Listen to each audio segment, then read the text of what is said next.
요즘에는 버스를 탈 때 버스가 언제쯤 오려나 하면서 생각하면서 마냥 버스를 기다리는 사람들은 아무래도 없을 것입니다. 왜냐하면 스마트폰에 버스가 언제 도착하는지가 다 정보가 나오기 때문입니다. 그래서 버스를 놓칠 일도 굉장히 줄어들었습니다. 요새는 폰을 보면서 집에서 나가기 전에 내가 나가면 이때쯤이면 버스가 오겠지 하고 예상 시간을 생각한 다음에 나가게 마련이죠. 그러나 우리 인생이 어찌 언제나 그렇게 딱딱 타이밍이 맞아 들어가겠습니까? 간발의 차이로 눈앞에서 버스를 놓치게 되는 경우도 굉장히 많이 우리에게 일어나곤 합니다. 제가 재미있는 상황을 하나 설정해 보려고 하는데요. 성도님들께서도 그리고 우리 학생들도 만약에 여러분들이 그런 상황에 있으면 어떻게 할지에 대해서 한번 생각해 보시기 바랍니다.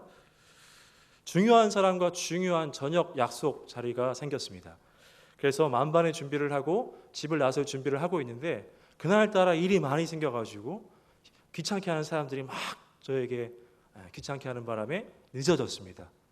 부랴부랴 준비를 해서 밖으로 나가는데요. 시간이 얼마 남지 않았습니다. 스마트폰으로 버스가 올 예상 시간을 보니까 그래도 지금 버스가 오고 있습니다. 이 버스를 타면 늦지가 않을 것 같아요.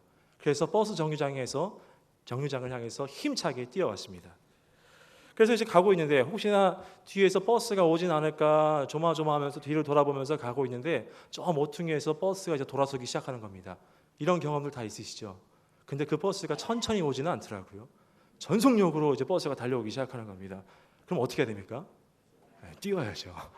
막 뛰기 시작했습니다. 근데 버스 정류장까지 50m 남았는데 어느새 보니까 버스가 이미 저를 앞질러 가서 있었습니다. 그 상황에서 버스 기사 아저씨들을 굉장히 간절하게 아저씨 하면서 부르면서 달려가는데 아저씨가 들은 척 만척하지도 않고 그냥 버스 정류장에서 손님들을 태웁니다. 근데 아직까지 제게는 10m, 20m가 더 남았습니다. 이런 상황에서 이제 버스가 출발하려고 합니다. 이런 상황입니다. 이런 상황에서 여러분들은 어떻게 하시겠습니까? 택시 타요. 그때가 저녁 시간이라서 퇴근 시간이었어요. 그래서 버스 전용 차선밖에 못 타요. 내가 이것까지 다 생각해 왔어. 네. 그래서 이제 이런 상황에서 보통 두 부류로 사람들이 나뉩니다. 첫 번째 부류는요. 버스가 이미 문을 닫고 출발했으니까 뭐 어쩔 수 없지. 중요한 약속이지만 뭐 미안하다고 해야지 뭐 하고 포기하는 사람들입니다. 두 번째 부류는요.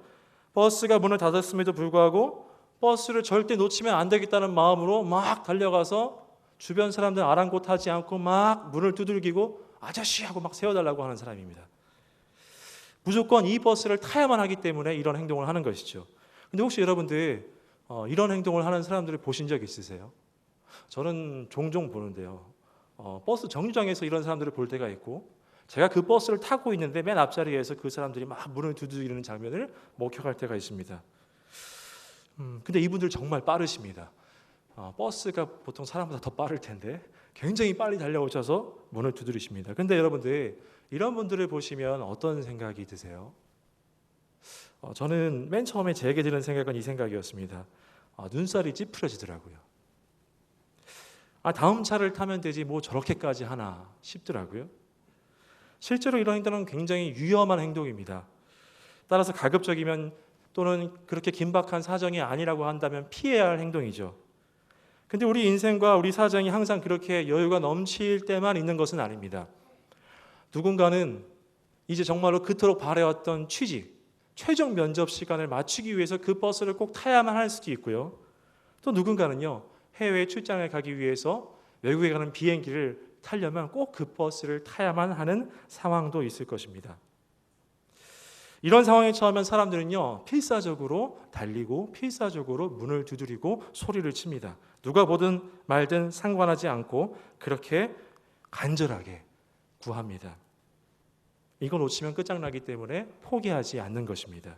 포기할 수 없는 것이죠. 오늘 본문에는요, 제가 지금까지 얘기한 것처럼 버스가 이미 떠났지만 포기하지 않고 끝까지 매달렸던 사람들이 나옵니다. 두 명이 나오죠. 한 사람은 당시 이스라엘 지역을 관리하였던 관리였고요. 또 한 사람은 혈루증이라는 병을 앓고 있었던 여인이었습니다. 근데 오늘 본문은요, 이 두 사람이 동시에 나오고 동시에 한 본문 안에 들어가 있습니다. 저는 오늘 이 두 사람의 행동을 통해서 이 두 사람이 특별히 포기하지 않는 이 행동을 통해서 이 사람들은 왜 포기하지 않았고, 그리고 포기하지 않은 결과 이들이 무엇을 얻었는지에 대해서 우리 성도님들과 그리고 우리 사랑하는 학생들과 함께 은혜를 나누고자 합니다. 먼저 한 관리의 이야기입니다. 18절에 한번 봤으면 좋겠는데, 오늘 본문 18절에 보니까 한 관리가 예수님 앞에 등장합니다. 이 관리에게는 딸이 있었습니다. 그런데 이 딸이 무슨 병을 앓았는지는 모르겠지만 그 딸이 그만 죽고 만듭니다. 관리가 이제 딸이 죽으니까 예수님 앞에 막 달려와서 엎드려 절하면서 간구합니다. 지금 딸이 방금 죽었다고 하면서 주님, 제 딸의 몸에 손을 대주십시오. 그러면 낫겠나이다. 18절 보니까 이렇게 기록되어 있습니다. 예수께서 이 말씀을 하실 때에 한 관리가 와서 절하며 이르되 내 딸이 방금 죽었사오나 오셔서 그 몸에 손을 얹어주소서. 그러면 살아나겠나이다 하니. 딸이 죽었습니다. 위독하지만 아직 조금이라도 의식이 남아있는 상태라든지 숨이 붙어있다라든지 심장이 그래서 뛰고 있다라든지 그런 상태가 아니라 이미 죽었습니다. 죽어버렸습니다. 숨이 조금이라도 붙어있으면 뭐라도 좀 해볼 텐데 숨을 쉬지가 않습니다. 이제 아버지 된 그 사람으로서는 할 수 있는 게 아무것도 없는 상황입니다. 이제 딸을 포기해야만 하는 상황인 것이죠. 이미 죽었으니까요. 버스가 이미 떠나버렸습니다. 버스를 잡으려고 해도 애를 써도 이미 문을 닫고 멀리 떠나버렸습니다. 이제는 포기해야 되는 상황인 것이죠. 그런데 이 관리가 포기하지를 않습니다. 버스를 향해서 달리기 시작합니다. 그리고 문을 세차게 두드립니다. 주여, 내 딸이 방금 죽었사오나 오셔서 그 몸에 손을 얹어주소서. 그리하면 내 딸이 살아나겠나이다. 관리가 예수님께 달려와서 간구합니다. 그런데 우리가 이 관리의 말을 주목해서 봐야 할 필요가 있습니다. 특별히 한 관리가 와서 절하며 이르되 내 딸이 방금 죽었사오나. 죽었사오나가 무슨 뜻이죠? 죽었지만, 죽었습니다. 그러나. 이게 무슨 말이냐면요, 자기도 지금 딸이 죽었다라는 거 알고 있다라는 겁니다. 그러나 주님께서 제 딸의 몸에 손을 얹어주시기만 하면 나을 것이라는 말입니다. 그 관리는요, 이미 딸이 죽어버렸지만 포기하지 않고 예수님께 구하고 있는 것입니다.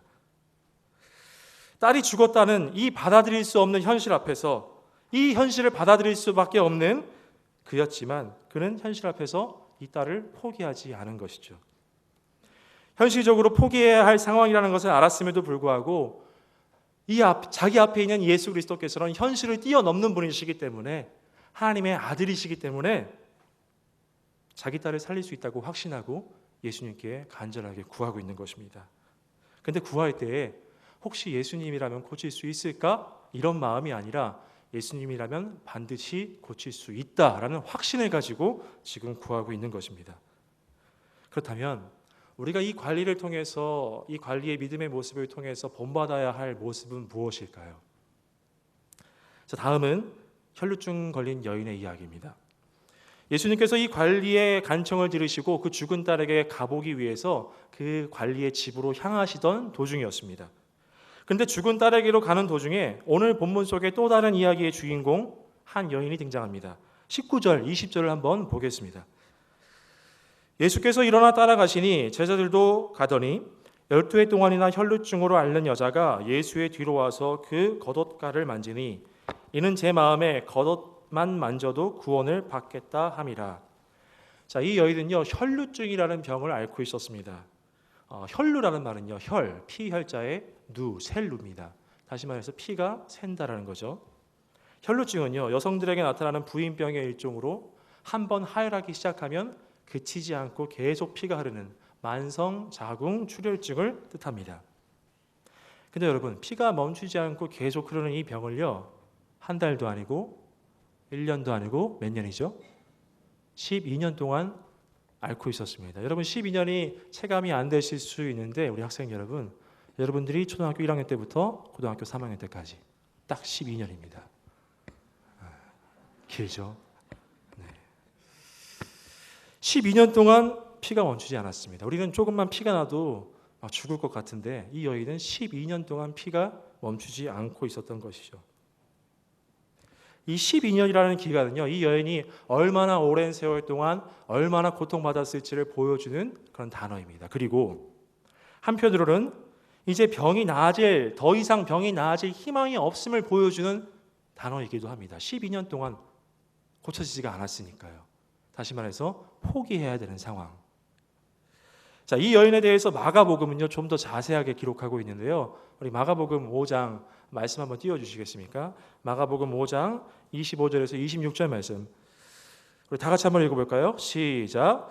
12해를 혈루증으로 알아온 한 여자가 있어 많은 의사에게 맡겼고 가진 것도 다 허비하였으되 아무 효험이 없고 도리어 더 중하여졌던 자에, 이 여인은 수많은 의사들을 찾아갔습니다. 그리고 치료를 받았습니다. 그런데 이 혈루증이라는 이 병이 낫기는커녕 더욱더 중하여졌습니다. 더욱더 심각해졌습니다.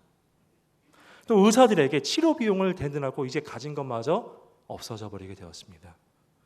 이게 남 얘기일 수 있는데, 만약에 이 여인의 상황에 성도님들께서 그리고 우리 학생들이 만약에 이 여인이었다고 생각을 해보십시오.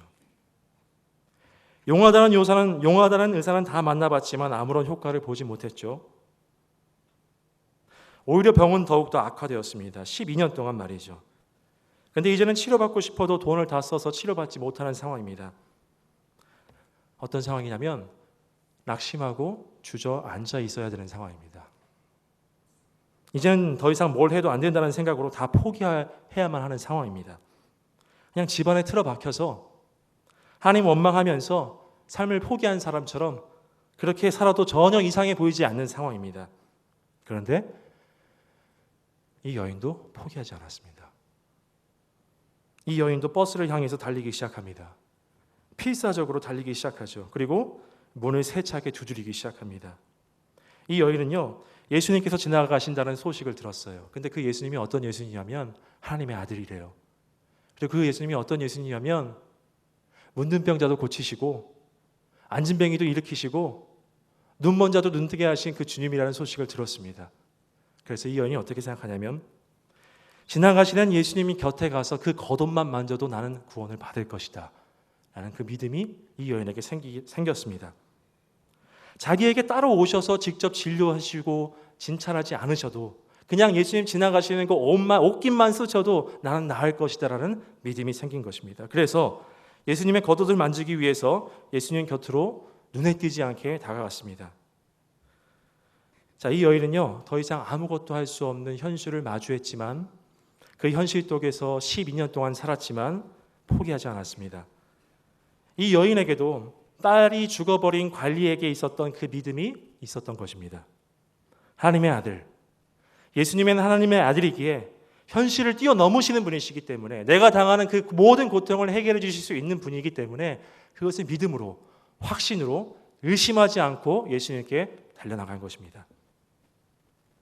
그런데 한 가지 더 생각해야 될 것은 우리가 지난번에 나병 환자에 대해서 살펴봤을 때 나병이 걸리면 당시에는 부정하기 때문에 진영 안으로 들어올 수가 없었죠. 피도 마찬가지였습니다. 피를 흘리면 부정하다 여겼기 때문에 예수님께서 군중 속에 쌓여 있는데 그 속에 들어올 수가 없었습니다. 그런데 이 여인은 그것까지 감수하고서도 뛰쳐나온 것입니다. 그 용기를 낸 것이죠. 사랑하는 성도 여러분, 그리고 우리 학생 여러분, 여러분은 믿음이 뭐라고 생각하십니까? 믿음에는 수많은 정의가 있는 것 같습니다. 근데 저는 오늘 이 본문에 나오는 두 사람이 바로 믿음을 보여준다고 생각합니다. 믿음은요, 포기하지 않는 것입니다. 포기해야 마땅한 현실 앞에서도 포기하지 않는 것이 믿음입니다. 오늘 이 두 사람이 왜 포기하지 않았을까요? 포기해도, 이제는 딸을 놓아줘도, 이제는 다 내려놓아도 전혀 이상해 보이지 않는 이 상황 가운데에서 왜 이 두 사람은 포기하지 않았을까요?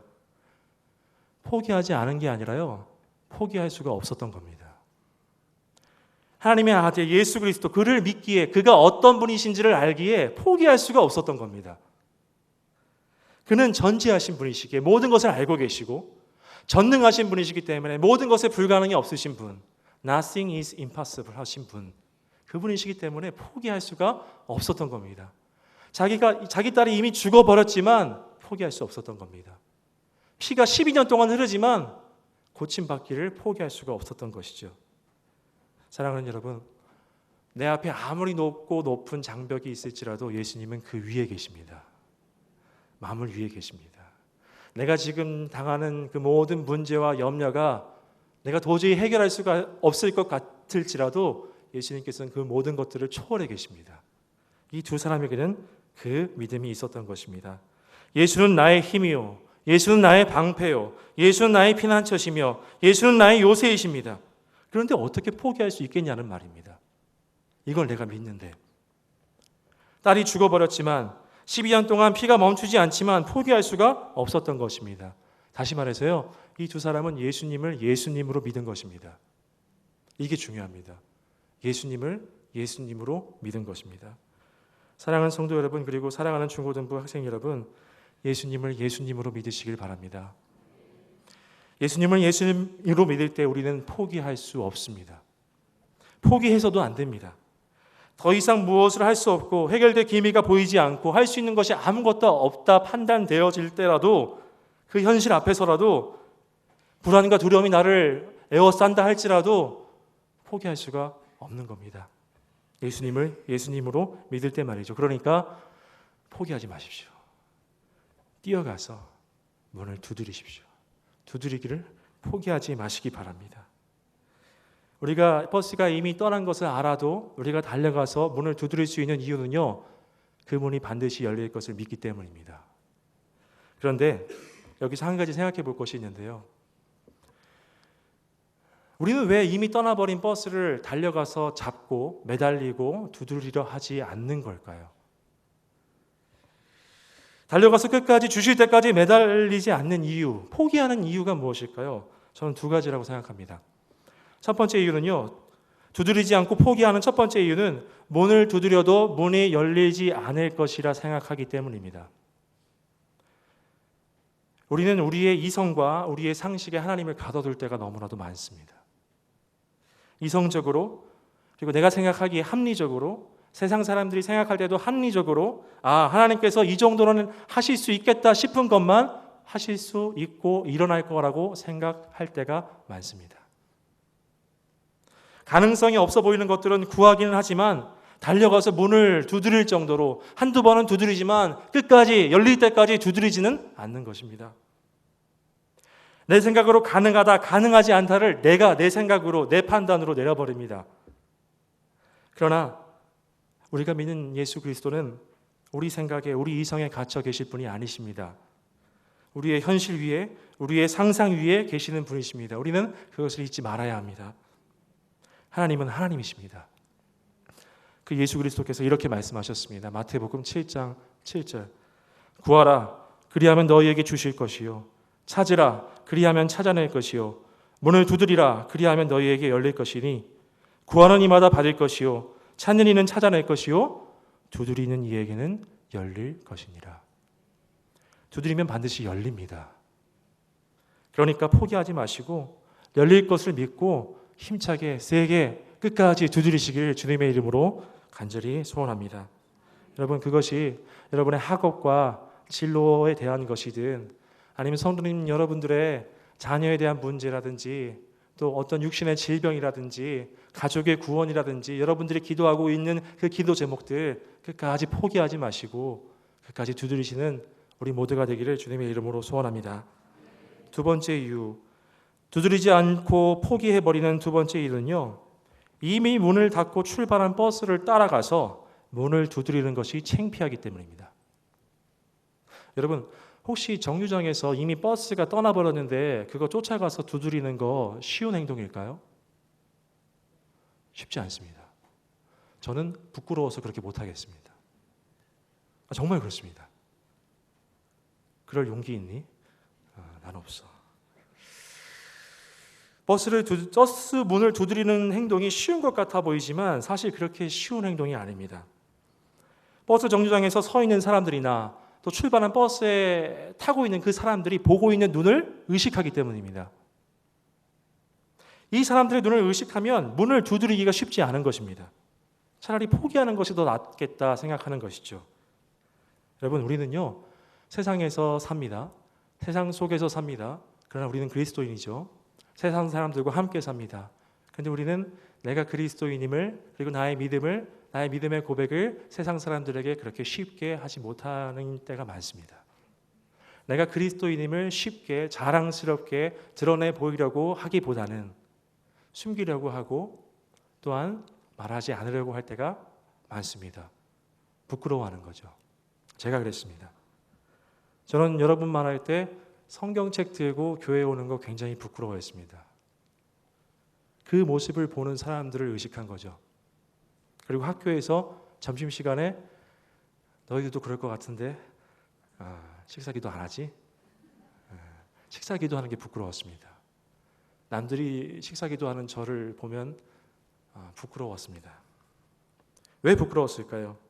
믿음의 말, 믿음의 행동을 하는 나를 사람들이 어떻게 볼까 의식했기 때문입니다. 내 주변에 있는 믿지 않은 사람들이 그 모습을 보면 믿음의 고백을 이야기하고 믿음에 대한 말을 막 하면 야, 넌 어떻게 그렇게 이성적이지가 않니? 넌 어떻게 그렇게 합리적이지가 않아? 이렇게 볼까 봐 두려웠던 것입니다. 사람들에게 그렇게 보여지는 게 싫었어요. 그런데 문제는 그렇게 보여지는 것에 신경 쓰면서 살다 보면 그래서 내가 믿음의 고백을 그렇게 부끄러워하면 버스는 잡을 수 없다라는 겁니다. 버스를 따라잡고 두드리는 것이 어리석어 보이기 때문에 그것을 주저하면 버스는 항상 떠나게 마련입니다. 여러분, 오늘 본문에서 우리가 명심해야 할 것이 있는데요. 그것은요, 만약 본문 속에 나오는 관리나 혈루증 걸린 여인이 믿음을 부끄러워했다면 딸이 다시 살아나는 일도 12년 동안 피가 그치지 않았던 일도 그것이 고침받는 일도 일어나지 않았을 것이라는 이야기입니다. 이미 죽어버린 딸을 다시 살려내라고 하는 내 모습이 이성적으로 보이지 않고 합리적으로 보이지 않아서 사람들이 나를 그렇게 어리석게 볼까 봐 망설였다면 딸이 다시 살아나는 부활의 역사는 일어나지 않았을 것입니다. 마찬가지로 피 흘림으로 흉할 대로 흉해지고 부정해질 대로 부정해진 내 모습이 부끄럽고 창피해서 집안에 그냥 틀어박혀 있었다면 사람들 앞에 용기 내서 못 나왔다면 그 고침받음이 그 역사가 일어나지 않았을 것이라는 이야기입니다. 사랑하는 성도 여러분, 그리고 우리 학생 여러분, 믿음을 부끄러워하지 마시기 바랍니다. 예수 믿음과 복음을 부끄러워하지 마시고 오히려 자랑스럽게 여기면서 예수 믿는 그리스도인임을 드러내시며 살아가는 여러분 되시길 주님의 이름으로 소원합니다. 그렇게 믿음을 부끄러워하지 않을 때 우리는 포기하지 않을 수 있습니다. 말씀을 맺겠습니다. 지난주에 저희 중고등부는요, 학예수련회를 다녀왔습니다. 성도님들께서 정말로 많이 기도해 주셔서 우리 학생들이 은혜를 많이 받고 왔습니다. 정말 생각해 보니까 아직까지도 꿈을 꾸고 있는 것 같은데 모든 순간이 은혜였습니다. 그런데 제 기억에 단 하나의 정말로 평생 동안 잊혀지지 않을 기억이 있는데요. 그것은 우리 정웅이가 수련회에 나오게 된 것입니다. 그때 제가 그 금요 연합 기도회 때도 제가 기도 제목을 냈어요. 한 번도 수련회에 나오지 못했던 친구가 있다. 부모님의 반대로. 근데 우리는 포기하지 않고 끝까지 기도한다. 정웅이 왔습니다. 여러분, 수련회 시작하면 여기서 딱 보면 얘는 수련회 가겠다. 얘는 수련회 안 가겠다. 딱 보입니다. 얘는 무슨 이유로? 얘는 학원인가? 얘는 부모님인가? 다 보입니다. 그럼 그때 교육자 입장에서는 이미 한 3번 정도 안 왔거든요. 그러면 안 될 거라고 생각할 수 있습니다. 저도 그랬습니다. 근데 우리 교사들한테 이번에 수련회 시작할 때부터 우리 포기하지 말고 끝까지 기도하자고 했습니다. 근데 그 문이 열리더라고요. 그래서 저는 우리 정웅이가 앞으로 계속 수련회에 올 것을 믿고 있습니다. 네.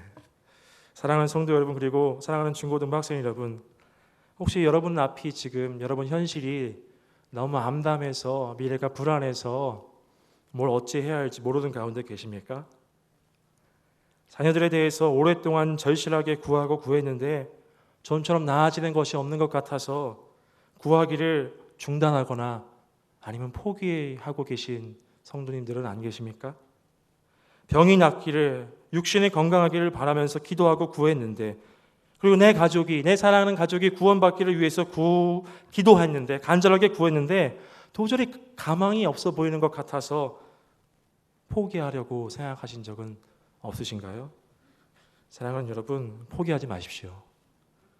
내 생각에, 나의 이성에, 나의 한계에 하나님을 가둬두지 마십시오. 하나님은 우리의 상상보다, 우리의 생각보다 훨씬 크신 분이십니다. 예수님을 예수님으로 믿으시기 바랍니다.